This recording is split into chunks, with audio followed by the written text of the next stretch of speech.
SIR আবহের মধ্যেই আরো একটি বিষয় হতে চলেছে, আরো একটি বিশেষ গুরুত্বপূর্ণ কাজ হতে চলেছে। এই যে বিশেষ কাজটি শুরু হতে চলেছে সেখানেও কিন্তু দিতে হবে নথি। কোভিড পর্বের জন্য সেটি হয়নি। 10 বছর অন্তর হয়, কিন্তু সেটি হচ্ছে এবার 16 বছর অন্তর। দেশের মধ্যে অতি চর্চার বিষয় হয়ে উঠেছে এই এসআইআর পর্ব। 23 বছর পর পশ্চিমবঙ্গে এই এসআইআর পর্ব যেমন হচ্ছে, তেমনি দেশের একাধিক রাজ্যে এই এসআইআর পর্ব চলছে বা হয়েছে। এই এসআইআর পর্বকে ঘিরে কিন্তু একটা চর্চা চলছে এবং এখনো পর্যন্ত এসআইআর পর্ব সম্পন্ন হয়নি। আর এই এসআইআর আবহের মধ্যেই আরো একটি বিষয় হতে চলেছে, আরো একটি বিশেষ গুরুত্বপূর্ণ কাজ হতে চলেছে। সেটিও 16 বছর পর হচ্ছে দেশের মধ্যে।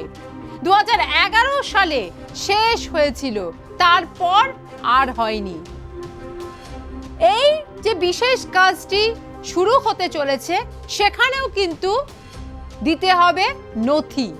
সেখানেও আপনার পরিবারকে সমস্ত তথ্য প্রদান করতে হবে।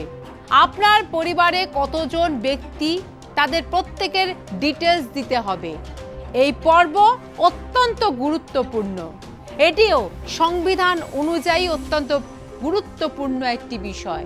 10 বছর অন্তর হয়, কিন্তু সেটি হচ্ছে এবার 16 বছর অন্তর। তার কারণ 2021 সালে এটি হওয়ার কথা থাকলেও কোভিড পর্বের জন্য সেটি হয়নি। সেটি কি? সেটি হচ্ছে জনগণনা। 2011 সালে শেষ জনগণনা হয়েছে, কিন্তু 2021 সালে সেটি হওয়ার কথা থাকলেও কোভিড পর্বের জন্য এই জনগণনা হয়নি। তবে এবার সেই জনগণনা হতে চলেছে।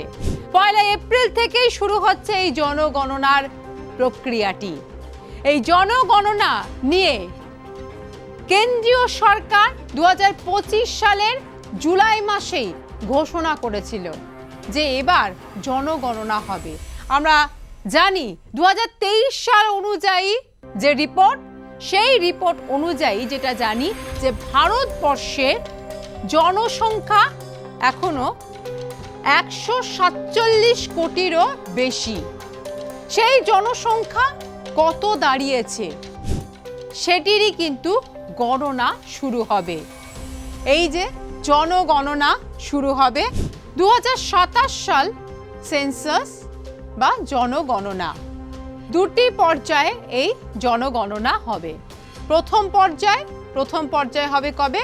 1 এপ্রিল 2026, যেটা শুরু হতে চলেছে 1 এপ্রিল 2026, এবং দ্বিতীয় পর্যায়ে হওয়ার কথা 1 ফেব্রুয়ারি 2027। দুটি পর্বে হবে এই জনগণনা। রাজ্যের বিভিন্ন জায়গায় এই জনগণনার আয়োজন করা হবে। বাড়ি বাড়ি জনগণনার আধিকারিকরা যাবেন। বা এবার আরও একটি বিষয়ের উপর গুরুত্ব দেওয়া হচ্ছে, সেটি হচ্ছে ডিজিটাইজেশন। ডিজিটাইজ মাধ্যমে, অর্থাৎ অনলাইনের মাধ্যমেও কিন্তু এই প্রক্রিয়াটি করার একটা পরিকল্পনা চলছে। কেন্দ্রীয় সরকার 2025 সালের জুলাই মাসে এই জনগণনার কথা ঘোষণা করে। তারপর থেকে রাজ্যগুলি তাদের বিজ্ঞপ্তি জারি করতে শুরু করে, কিন্তু পশ্চিমবঙ্গ এখনো পর্যন্ত বিজ্ঞপ্তি জারি করেনি। তবে জনগণনাতে কি কি হবে আমরা পরপর দেখব। শেষ জনগণনা হয়েছে কবে? 2011 সালে। যেটা আগেই বলছিলাম, 2011 সালে শেষ জনগণনা হয়েছে, কিন্তু তারপরে আর হয়নি। 10 বছর অন্তর এই জনগণনা হওয়ার কথা। সেই জনগণনা 2021 সালে হওয়ার কথা থাকলেও কোভিড পর্বের জন্য সেই জনগণনা হয়নি। এবার হতে চলেছে জনগণনা। জনসংখ্যা ভিত্তিতে সবচেয়ে প্রথম হচ্ছে পৃথিবীর মধ্যে চায়না। কিন্তু 2023-এর যদি আমরা রিপোর্ট দেখি, সেখানে কিন্তু চায়নাকেও পিছনে ফেলে দিয়েছে ভারতবর্ষ। ভারতের জনসংখ্যা বর্তমানে 147 কোটির বেশি, যেখানে চায়নার জনসংখ্যা বর্তমানে 141 কোটির বেশি। অর্থাৎ চায়নাকেও কিন্তু পিছনে ফেলে দিয়েছে ভারতবর্ষ। 2011 জনগণনা অনুযায়ী যদি আমরা দেখি, অর্থাৎ রাজ্যভিত্তিক যদি দেখি আমরা, সেক্ষেত্রে জনসংখ্যা রাজ্যভিত্তিক কেমন এবং সেখানে সাক্ষরতার হার কেমন সেটা দেখব। প্রথমেই উত্তরপ্রদেশ। উত্তরপ্রদেশের জনসংখ্যা হচ্ছে 19.98 কোটি, তাই উত্তরপ্রদেশ হচ্ছে 1 নম্বর। জনসংখ্যার নিরিখে উত্তরপ্রদেশ হচ্ছে 1 নম্বরে। এখানে সাক্ষরতার হার যদি আমরা দেখি, সেটি হচ্ছে 67.68%। অর্থাৎ উত্তরপ্রদেশে 19.98 কোটি জনসংখ্যা এবং সাক্ষরতার নিরিখে 67.68%। এবার আসা যাক মহারাষ্ট্র। মহারাষ্ট্রে জনসংখ্যা হচ্ছে 11.23 কোটি এবং এখানে সাক্ষরতার হার হচ্ছে 82.34%, অর্থাৎ 82.34% সাক্ষরতার হার। অর্থাৎ এখানে সাক্ষরতার পরিমাণটা কিন্তু যথেষ্টই রয়েছে। এবার তৃতীয় হচ্ছে বিহার। বিহারের জনসংখ্যা যদি দেখি 10.40 কোটি। বিহারের 2011 অনুযায়ী বিহারের জনসংখ্যা হচ্ছে 10.40 কোটি এবং সেখানে সাক্ষরতা হচ্ছে 61.80%। এরপর চতুর্থ নম্বরে আছে পশ্চিমবঙ্গ। পশ্চিমবঙ্গ যার জনসংখ্যা হচ্ছে 9.12 কোটি এবং সেখানে শিক্ষার হার হচ্ছে 76.26%। অর্থাৎ যদি আমরা সাক্ষরতা অর্থাৎ শিক্ষার হারকে দেখি, তাহলে কিন্তু সবচেয়ে প্রথম যেটি হচ্ছে সেটি হচ্ছে 82.34% মহারাষ্ট্র। তবে মহারাষ্ট্রের যদি আমরা জনসংখ্যা দেখি, সেখানে হচ্ছে 11.23 কোটি। আমরা যদি চলে আসি পশ্চিমবঙ্গের জনসংখ্যা 9.12 কোটি, সেখানে সাক্ষরতার হার কিন্তু 76.26%। অর্থাৎ খুব একটা খারাপ নয়, ভালো ফল। এই যে জনসংখ্যা যদি করা হয়, তাহলে কি কি প্রশ্ন করা হতে পারে? এই জনসংখ্যা যখন করা হবে, তখন বাড়িগুলিতে গিয়ে জনসংখ্যার আধিকারিকরা, যারা জনগণনা করবেন, যে সমস্ত আধিকারিকরা, তারা কি কি প্রশ্ন করতে পারেন, অর্থাৎ কি কি প্রশ্ন থাকতে পারে এই জনসংখ্যার বা জনগণনার সময়? জ্বালানি পর্যাপ্ত সুবিধা রয়েছে কিনা, পানীয় জল পর্যাপ্ত রয়েছে কিনা, কি ধরনের খাদ্যশস্য পাওয়া হয়, বাড়ির মেঝে বা ছাদে ব্যবহৃত উপকরণ কি, শৌচাগার রয়েছে কিনা, এই ধরনের প্রশ্নগুলো কিন্তু করা হতে পারে। এছাড়াও বাড়িতে বিদ্যুৎ কিভাবে আসে, রান্নাঘর গ্যাসের সংযোগ রয়েছে কিনা, নোংরা জল কিভাবে নিষ্কাশন হয়, পরিবারের অর্থনৈতিক অবস্থা কেমন, পরিবারের প্রধানের নাম এবং লিঙ্গ। এই যে 10টি প্রশ্ন আপনাদের সামনে তুলে ধরলাম, এই ধরনের প্রশ্নগুলো হয়। এটি 2011 সাল অনুযায়ী।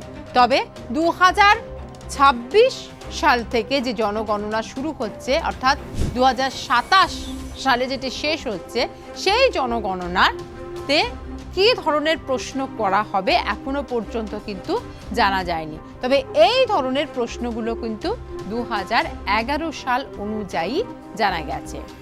দুটি পর্বে, প্রথম পর্বে অর্থাৎ প্রথম পর্বে এপ্রিল মাস থেকে যে জনগণনা শুরু হচ্ছে 2026 এপ্রিল মাস থেকে, সেই পর্বে যেটি জানা যাচ্ছে যে সেখানে বাড়ির তালিকা তৈরি হবে, অর্থাৎ গৃহ কতগুলো আছে, সেই পরিবার কতগুলো এবং সেই পরিবারে কতজন সদস্য আছেন, সেই সমস্ত তালিকা কিন্তু তৈরি হতে পারে। এবং দ্বিতীয় পর্বে আরও একটি বিষয় কিন্তু এবার থাকতে পারে, যেটি হচ্ছে জাতি গণনা। অর্থাৎ এবার কিন্তু এই জাতি গণনাটি হতে পারে।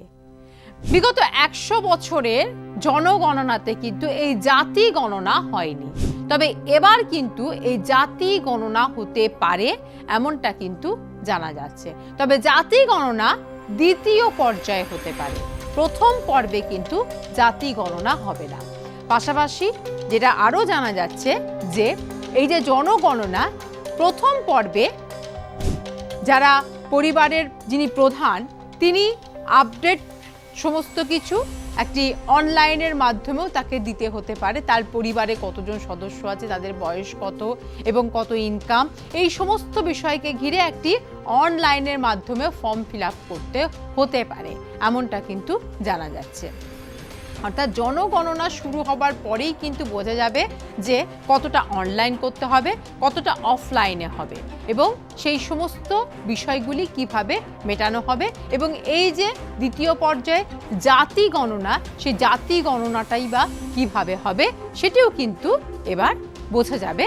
এবং এই যে জনগণনা শুরু হচ্ছে সেই জনগণনার মাধ্যমে কবে কোথায় এই জনগণনা হবে, 2026 সালে কোন রাজ্যে কবে জনগণনা হবে, ইতিমধ্যেই কোন কোন রাজ্য সরকারের তরফ থেকে জনগণনার জন্য বিজ্ঞপ্তি জারি করেছে এবং সেখানে জনগণনা কবে শুরু হচ্ছে।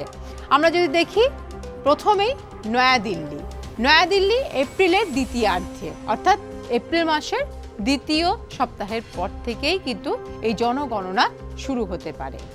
দিল্লিতে মে মাস 2026, অর্থাৎ দিল্লিতে মে মাসে 2026-এ কিন্তু এই জনগণনা শুরু হবে।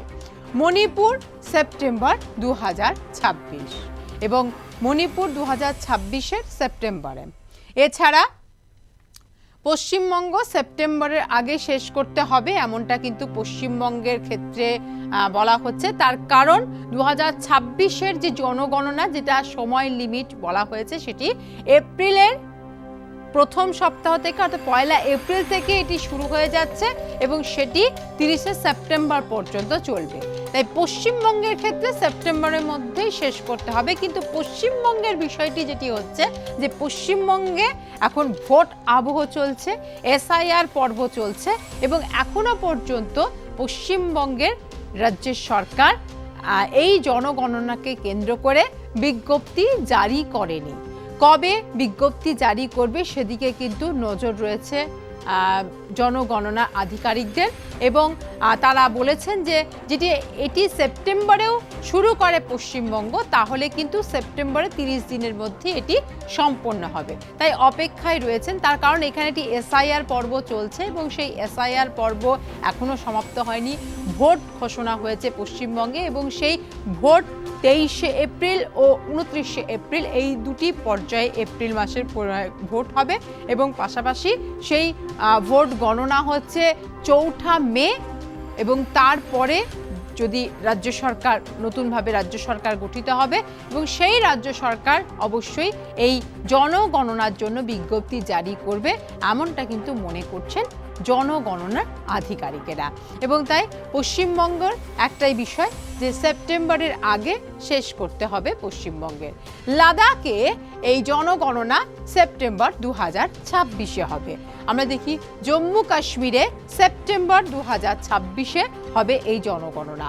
উত্তরাখণ্ডে সেপ্টেম্বরেই হবে এবং হিমাচল প্রদেশ, সেখানেও কিন্তু সেপ্টেম্বর 2026-এ এই জনগণনা হবে, এমনটা কিন্তু জানা গেছে এবং জনগণনার আধিকারিকদের পক্ষ থেকে জানানো হয়েছে। পাশাপাশি এই জনগণনার সময়ও কিন্তু আপনাকে নথি দিতে হবে, অর্থাৎ প্রথমেই এই ভিডিও শুরুর প্রথমেই যেটা বলেছিলাম যে নথি দিতে হবে, এই পর্বেও অর্থাৎ এই পর্বেও যে যে নথিগুলি অত্যন্ত গুরুত্বপূর্ণ, যে সমস্ত নথি চাওয়া হতে পারে, অর্থাৎ চাওয়া হতে পারে কোন কোন নথি, সেগুলি হচ্ছে 1 নম্বর আধার কার্ড, 2 নম্বর ভোটার কার্ড, 3 নম্বর হচ্ছে সিএএ, এনআরসি হলে তার কাগজ কিন্তু দিতে হবে এই জনগণনার সময়। অর্থাৎ আপনাকে, আপনার পরিবারকে, পরিবারের সদস্যদের প্রত্যেককে কিন্তু এই সমস্ত নথিগুলি দিতে হবে। এবং ভোটার কার্ডের ক্ষেত্রে অবশ্যই আপনার পরিবারের যিনি 18 বছর হয়নি যার, তার ভোটার কার্ড লাগবে না, সেক্ষেত্রে তার আধার কার্ড অবশ্যই লাগবে। এবং পরিবারের অন্যান্য সদস্যদের আধার কার্ড, ভোটার কার্ড বা যদি সিএএ বা এনআরসি যদি কাগজ থাকে তাহলে সেই কাগজ কিন্তু দিতে হবে এই জনগণনা পর্বে। জনগণনায় কি কি জানা যায়? মূলত জনগণনা কেন করা হয়? একটা জনগণনার মাধ্যমে জনসংখ্যার বিষয়ে যেমন একটা তালিকা পাওয়া যায়, যেমন সংখ্যাটি নির্ধারণ করা হয়, পাশাপাশি যে বিষয়গুলি এর মধ্যে দিয়ে উঠে আসে, যে একটা দেশের সার্বিক চিত্রটা কিন্তু এই জনগণনার মাধ্যমে উঠে আসে। যেমন জনগণনার এই যে প্লেটটা দেখতে পাচ্ছেন, জনগণনায় কি কি জানা যায়? এলাকায়, কোনো এলাকায় মোট জনসংখ্যা কতজন সেটা কিন্তু জনগণনার মাধ্যমে জানা যায়। নারী পুরুষের অনুপাত সেটিও কিন্তু জানা যায় এই জনগণনার মাধ্যমে। পাশাপাশি কোনো রাজ্যের বা দেশের সাক্ষরতার হার কত সেটিও কিন্তু জানা যায় জনগণনার মাধ্যমে।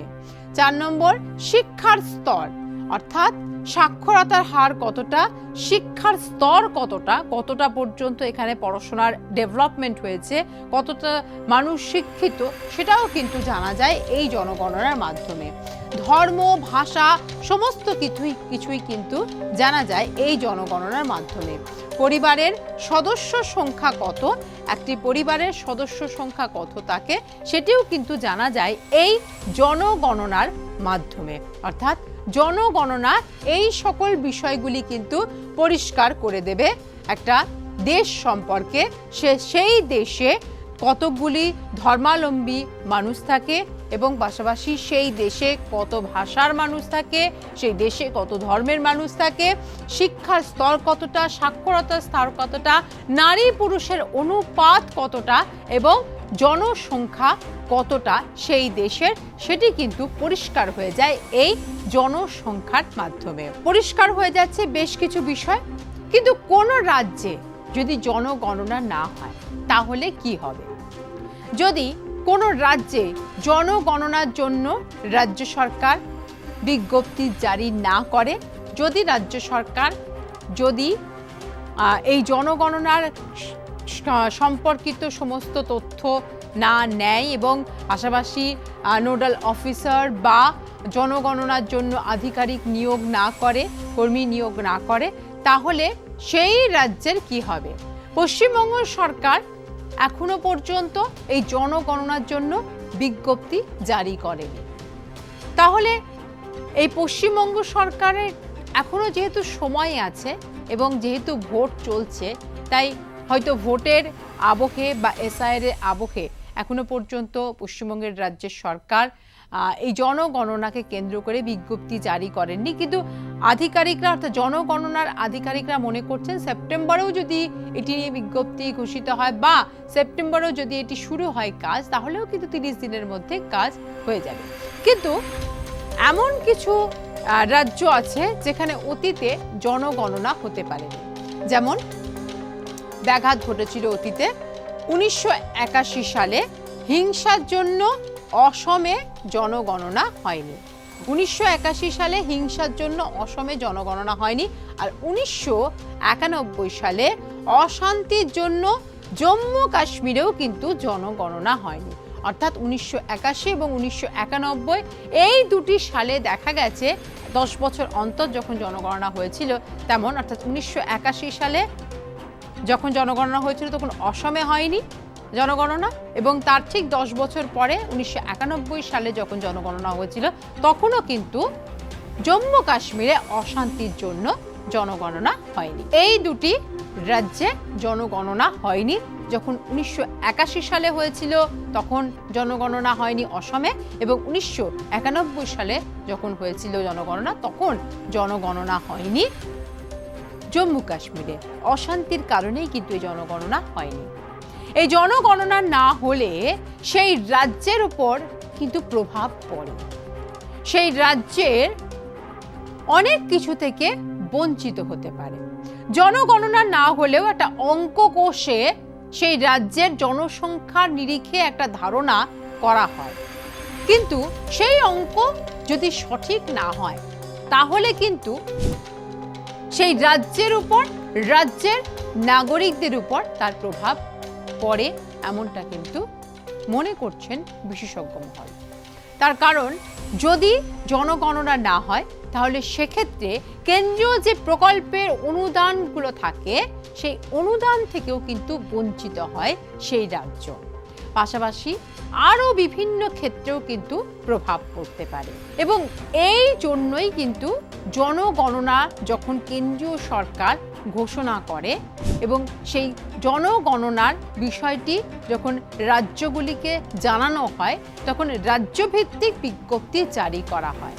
সেই রাজ্যগুলির ক্ষেত্রেও কিন্তু জনগণনা শুরু হয়।